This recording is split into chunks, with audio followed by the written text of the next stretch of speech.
Russia Ukraine இந்த பிரச்சனையில வந்து பாத்தீங்கன்னா இனிஷியலா ரிப்பன் கட் பண்ணி ஆரம்பிச்சு விட்டது அப்படிங்கிறது அமெரிக்கா அப்படிங்கிறதோட பல அனலிஸ்டுகளோட கருத்துக்கள். ஏன்னா உக்ரைனை நாட்டோல சேர்த்தலாம் அப்படிங்கிறது போல விஷயங்கள்லாம் இருந்துச்சு. ஸோ அந்த டைம்ல அது போல நடந்தது. அதுக்கப்புறம் ரஷ்யா உள்ள வந்தாங்க, அக்ரஷன் அப்படி இப்படிங்கலாம் சொன்னாங்க. அதுக்கப்புறம் போர் ஆரம்பிச்சு இப்ப 4 வருஷம் முடிஞ்சிருச்சு, 5வது வருஷம் ஆகணும். இப்ப இந்த டைம்ல பைடன் அவர்களோட காலகட்டத்துல எந்த அளவுக்கு எஸ்கலேட் பண்ண முடியுமோ பண்ணியாச்சு. கிளஸ்டர் குண்டுகள் மக்கள் மேல பயன்படுத்துறது, ரஷ்யாக்குள்ளேயே அட்டாக் பண்ணது, கர்ஸ்க் பகுதிக்குள்ள அஃபென்சிவ் ஆபரேஷன் எந்த அளவுக்கு முடியுமோ அந்த அளவுக்கு எக்ஸ்ட்ரீமே எல்லாத்தையும் ட்ரை பண்றாங்க. இப்போ அமைதி பேச்சுவார்த்தை ஆட்சி மாறிடுச்சு. ட்ரம்ப் அவர்களோட அரசாங்கம் இப்ப பேச்சுவார்த்தை எங்களுக்கு அதுக்கு சம்பந்தம் இல்ல, அமைதியா பேசி தீர்த்துக்கோங்க, அதிகப்படியான நபர்கள் சாகுறாங்க அப்படிங்கிற சொல்லிட்டு இருக்கிறாங்க. ஆனா இப்படி இருக்கக்கூடிய சூழ்நிலையில யூரோப்பியன் யூனியன் பிரச்சனையை முடிக்கிற மாதிரி இல்ல. அதே போல ஒரு சூழ்நிலை மிடில் ஈஸ்டுக்குள்ளேயும் வந்துருமா அப்படின்ற கேள்விகள். அமெரிக்கா இனிஷியலா இங்க ஈரானுக்கு எகெயின்ஸ்டா ரிப்பனை கட் பண்ணி ஆரம்பிச்சு விட்டதுக்கு அப்புறமா இந்த பகுதியில அரபுலக நாடுகள்ல அடிச்சுக்குவாங்களா, இஸ்ரேலோட ஒரு டீம் இஸ்ரேலுக்கு எகெயின்ஸ்ட் ஒரு டீம் அப்படிங்கிறது போல ஃபார்ம் ஆகி இங்க ஃபுல்லா அடிச்சுக்க ஆரம்பிச்சிருவாங்களா? ஸோ அது போல நடக்கும்போது ஒரு கட்டத்துக்கு மேல ஆட்சி மாற்றம் வரும்போது எங்களுக்கு அதுக்கு சம்மந்தம் இல்லை, நிறைய பேர் சாகுறீங்க, அமைதியா பேசி தீர்த்துக்கோங்க அப்படிங்கிறது போல ஒரு சாராருக்கு ஆதரவா இருந்துகிட்டு ஆயுதங்களை ஏற்றுமதி பண்ணி சப்போர்ட் பண்ணி பினான்சியல் எய்டு கொடுத்து நின்று வேடிக்கை பார்த்துட்டு இருப்பாங்களா அப்படின்ற கேள்விகள். ஏன்னா உலகப்போர் 1, உலகப்போர் 2 வந்து பாத்தீங்கன்னா கல்லா கட்டிட்டு இருந்தாங்க ஆயுத வியாபாரம். அதே போல வந்து பாத்தீங்கன்னா திரும்ப ஆரம்பிக்க போறாங்களா பிசினஸ் அப்படின்ற அச்சங்கள் பல அனலிஸ்டுக்குள்ள இருக்கு. ஏன் அப்படின்னா ஐஆர்சிஜி ஈரானோட ரெவல்யூஷனரி கார்ட் கிராப் இருக்காங்க இல்லையா, அவங்க பெக்ரீனோட ஒரு கப்பல் ஒரு போட்டை வந்து பாத்தீங்கன்னா புடிச்சிட்டாங்க. பார்த்தா அது உளவு பாக்குறதுக்காக வந்த போட்டு, அமெரிக்காக்காக இணைஞ்சு வேலை செய்யறதுக்காக அந்த போட்டு எங்களோட கடலோர பகுதிகளில் வந்துச்சு. ஆனால் நாங்க புடிச்சிட்டு வந்துட்டோம் அப்படிங்கிறனால ஈரான் தரப்பு வந்து பண்ண செய்திகள் வந்திருக்கு. ஸோ பெக்ரீன் இப்போ ஈரானுக்கு எகெயின்ஸ்டா இறங்கிட்டாங்களா அப்படின்ற கேள்விகள். இது போல விஷயங்கள்லாம் இருக்கிறதுனால அரபுலக நாடுகள் தான் மிடில் ஈஸ்ட் முழுவதும் போர் வருமா அப்படின்ற கேள்விகள். நாடுகளா மாறி மாறி அடிச்சுக்குவாங்களான்னு. ஏன்னா இப்ப இஸ்ரேல் வந்து பாத்தீங்கன்னா இன்ஃபார்ம் பண்ணிக்கிறாங்க லெபனீஸ் அத்தாரிட்டிஸ் கிட்ட, அதாவது யாராவது இங்க இருந்து ஹிஸ்புல்லா வந்து அமெரிக்கா ஈரான் அட்டாக் பண்ணும்போது யாராவது செஞ்சீங்க அப்படின்னா ரொம்ப சிவியரான ரிட்டாலியேஷனரி அட்டாக் எங்க சைட்ல இருந்து லெபனான் மேல இருக்கும். சிவிலியன்ஸ் எல்லாம் பார்த்து இருந்துக்கோங்க, இன்ஃப்ராஸ்ட்ரக்சர் எல்லாம் பார்த்து இருந்துக்கோங்க. அதுவும் குறிப்பா பீரேட் இன்டர்நேஷனல் ஏர்போர்ட்லாம் வந்து பாத்தீங்கன்னா கண்டிப்பா அட்டாக் நடக்கும் அப்படிங்கிற போல ஹெவியான வார்னிங் வந்து பாத்தீங்கன்னா இஸ்ரேல் தரப்பு இருந்து வந்திருக்கு. ஹிஸ்புல்லா இந்த பிரச்சனையில தலையிடக்கூடாது அப்படிங்கிறது போல இஸ்ரேல் தரப்பு வந்து பண்ண கோரிக்கைகள் மிரட்டல்கள் அப்படிங்கிறது போல வச்சுக்கலாம். இப்போ அரபுலக நாடுகள் அதுவும் குறிப்பா லெபனான்லயே இருபுலவுகளா இருக்காங்க.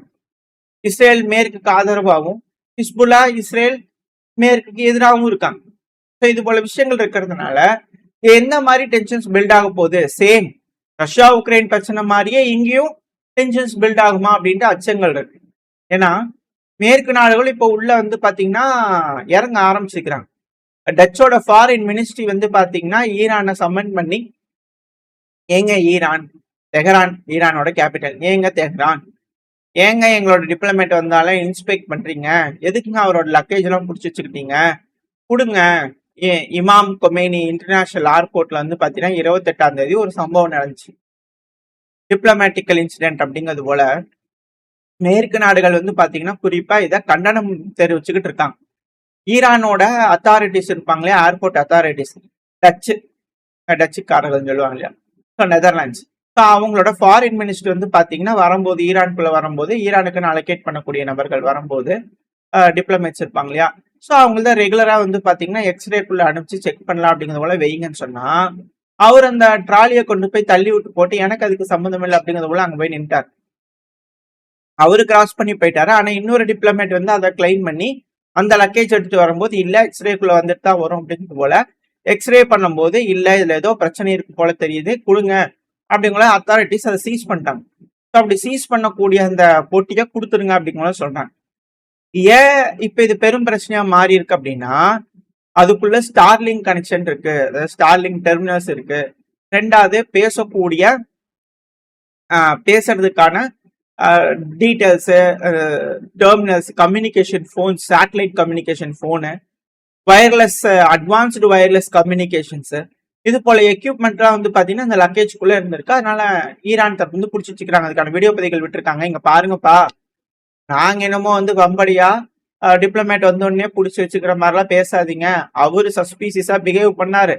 ரெகுலரா எக்ஸ்ரேல ஸ்கேன் பண்ணி தான் வரும். எந்த நாட்டு ஏர்போர்ட்டா இருந்தாலும் அப்படிதானே.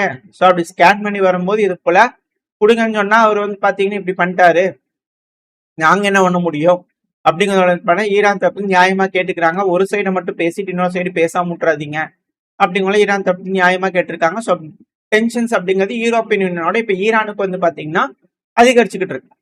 ஸோ ஒன்ஸ் இந்த பிரச்சனைகள் ஆரம்பிச்சதுக்கு அப்புறம் திருப்பி இந்த ரஷ்யா உக்ரைன் பிரச்சனை ஆரம்பிக்கும் போது எப்படி இந்த டிப்ளமேட்ஸ் எல்லாம் மாறி மாறி அனுப்பிச்சுக்கிட்டாங்க, அதே போல இப்ப ஈரான் கூட நடக்குமா அப்படின்ற கேள்விகள் இருக்கு. அந்த சமயத்துல இப்ப துருக்கியோட இன்வால்மெண்ட் எப்படி இருக்கும் அப்படிங்கிறது போல பல அனலிஸ்டுகளோட கருத்துக்கள் வந்திருக்கு. அரபுலக நாடுகள் அப்படின்னாலே இந்த பிராந்தியம் முழுசும் தானே. அப்ப துருக்கி என்ன செய்வாங்க ஒருவேளை பிரச்சனை வருது அப்படின்னா அப்படிங்கிற கேள்வி இருக்கு இல்லையா. துருக்கி ஒருவேளை ஈரானுக்குள்ள இன்வேடு பண்ணிக்கலான்னு வாய்ப்புகள் இருக்குங்க. அவங்க ஒரு சைடு அட்டாக் பண்ணலாம் அப்படிங்கிறது போல சில அனலிஸ்டுகளோட கருத்துக்கள். ஏன்னா பார்டர் பகுதி, இந்த பார்டர் பகுதியில வந்து பண்ண இப்ப ஈரான்ல அட்டாக் நடக்குது, பவர் வேக்யூம் வந்துருச்சு, ஏன்னா தலைமை இல்ல, ஏதோ நடந்துருச்சு வச்சுங்க, அசம்பாவிதம் நடந்துருச்சுன்னா என்ன பண்றது, துருக்கியை எப்படி பாதுகாப்பா வச்சுக்கிறது. இப்போ அமெரிக்கா ஹெவியா அட்டாக் பண்ணிட்டு இருக்கும் போது ஈரான்ல இருக்கக்கூடிய மக்கள், அதுவும் குறிப்பா ஈரானோட வடக்கு பகுதிகளில் இருக்கக்கூடிய மக்கள் அதிகப்படியா அகதிகளா வந்து பாத்தீங்கன்னா துருக்கிக்குள்ளதானே வருவாங்க. அப்படி துருக்கிக்குள்ள வராங்க அப்படின்னா அது துருக்கியோட எக்கனாமியை மேலும் பாதிப்படைய வைக்கும் இல்லையா. ஆல்ரெடி துருக்கியில சாங்ஷன் எல்லாம் போட்டுக்கிறாங்க. மேற்கு நாடுகள் நாட்டோல இருந்தாலுமே அமெரிக்கா சாங்ஷன் போட்டிருக்காங்க. காரணம் துருக்கி ரஷ்யா கிட்ட இருந்து S-400 system, air defence system வாங்கியிருக்காங்க அப்படிங்கிறது போல பல விஷயங்கள். இப்ப துருக்கி வந்து பாத்தீங்கன்னா அவங்க நாட்டை பாதுகாப்பு பண்ணிக்கிறதுக்கு சில பகுதிகளை பஃபர் ஜோனா ஈரான்குள்ள வந்து எடுத்துக்குவாங்களா அப்படின்ற கேள்விகள். ஆல்ரெடி ரஷ்யாவோட சில படைகள் இந்த ஈரானோட எப்படி சொல்றது வடகிழக்கு பகுதிகளில் நிக்கிறாங்க. ஈரானுக்குள்ள இல்ல, ஈரானுக்கு வெளியே சென்ட்ரல் ஏஷியன் நாடுகள்ல இருக்கிறாங்க. இன்கேஸ் எஸ்கலேஷன்னா சைனா ரஷ்யால வந்து பாத்தீங்கன்னா ஈரானோட கிழக்கு பகுதியில் எடுத்துக்கலாம் அப்படிங்கிற போல நம்ம சேனல்ல சொல்லியிருப்போம். இது போல அனலிஸ்ட் தான் பேசிக்கிறாங்க. இப்ப துருக்கி வந்து பாத்தீங்கன்னா ஈரானோட வடக்கு பகுதி அப்படிங்கிறத சொல்றாங்க, அதாவது வடமேற்கு பகுதிகள். இப்ப அமெரிக்கா ஈரானோட தெற்கு பகுதிகளா அப்படின்ற கேள்விகள் இன்னும் ஆரம்பிக்கவே இல்ல, அதுக்குள்ள ஈரானை வந்து பாத்தீங்கன்னா பாகப்பிரவணம் பண்ணிட்டு இருக்கிறாங்களே இவங்கலாம் அப்படிங்கிற செய்திகள் இருக்கு. பல அனலிஸ்டுகளோட கருத்துக்கள் மாறி மாறி விவாதம் பண்ணிட்டு இருக்காங்க. பல்வேறு கருத்துக்கள் என்ன நடக்கலாம், என்ன மாதிரியான வியூகங்கள் இங்க வச்சிருக்கலாம் அப்படிங்கிற பல விஷயங்கள் இருக்கும் இல்லையா. சோ இது போல துருக்கி என்ன நியாயமா சொல்லுவாங்க, ரெஃப்யூஜிஸ் வந்து பாத்தீங்கன்னா உள்ள என்டர் ஆகக்கூடாது, அதனால நாங்க புடிச்சு வச்சிருக்கோம், சர்வேலன்ஸ்க்காகவும் இது போல விஷயத்துக்கு யூஸ் ஆகும் அப்படிங்கிற அவங்க சொல்றாங்க. ஆனா நேட்டோ வந்து பாத்தீங்கன்னா துருக்கியவே பேஸா பயன்படுத்தி இந்த சர்வேலன்ஸ் பண்றதுக்கு இந்த ஏர்வேக்ஸ் ராடர்லாம் வந்து பாத்தீங்கன்னா துருக்கிக்குள்ள இருந்து ஆப்ரேட் பண்ணிக்கிட்டு இருக்காங்க. ஈரானுக்கு எகெயின்ஸ்டா வந்து பாத்தீங்கன்னா ஈரானோட வடக்கு பகுதியில் என்ன நடக்குது அப்படிங்கிற விஷயத்த தெரிஞ்சுக்கிறதுக்காக யூஸ் பண்ணிக்கிட்டு இருக்காங்க. ஒருவேளை சண்டை நடக்குதுன்னா ஈரான் அந்த பகுதியில் அட்டாக் பண்ணுவாங்களா அப்படின்ற கேள்விகளும் இருக்கு. ஏன்னா அமெரிக்காக்கு யாரா உதவுறாங்களோ எல்லாத்தையும் அட்டாக் பண்ணுவோம் தானே ஈரான் சொல்லிக்கிறாங்க. அப்ப ஈரானுக்கு எகெயின்ஸ்டா எத்தனை எதிரிகள் இருக்காங்க இந்த பிராந்தியத்துல அப்படிங்கிற விஷயங்கள் இப்ப லைனா வர ஆரம்பிச்சிருக்கு. இதெல்லாம் வந்து பாத்தீங்கன்னா சும்மா அப்படிங்கிற விஷயத்துல வந்துடாது. மேபி பல நபர்கள் இது போல வியூகங்கள் அமைக்கிறதுலாம் பார்த்துருக்கலாம், பேசியிருக்கலாம். ஸோ அதை அப்படியே கசிஞ்சு இப்போ மக்கள் மத்தியில வந்து பாத்தீங்கன்னா பேசு பொருளா மாறி இருக்கா அப்படின்ற கேள்விகள்.